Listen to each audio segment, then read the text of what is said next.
మనల్ని మనం పాడు చేసుకునేదైనా సరే, లేదా ఇతరులని పాడు చేయాలనుకునేదైనా సరే, లేదా దేనైనా డిస్టర్బ్ చేయాలనుకునేదైనా సరే నా లోపల కలిగింది అని అంటే గుర్తుపెట్టుకోండి, అది ముందు మనల్నే డిస్టర్బ్ చేస్తుంది, మనల్నే నాశనం చేస్తుంది.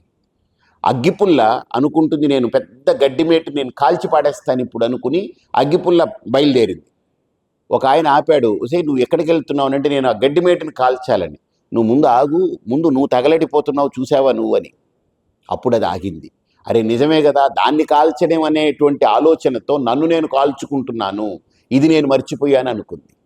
అలాగా ఒకరిని పాడు చేయాలి అనేటువంటి ఆలోచన ఎక్కడ మొదలైతే ముందు వాడు పాడవ్వడానికి అక్కడే బీజం పడిపోయిందని అర్థం.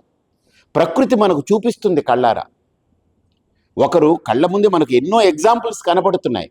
ఒకదాన్ని నాశనం చేయాలి, లేదా ఒక వ్యవస్థని కూల్చాలి, లేదా ఒకరిని నాశనం చేసి ఒకరిని రోడ్డుకి ఈడ్చాలనుకునేటువంటి ఆలోచన ఎవడిలో పుడితే కొద్దిగా టైం పట్టొచ్చేమో, కానీ ఆన్సర్ అయితే ఖచ్చితంగా వాడికి వచ్చేస్తుంది దానికి.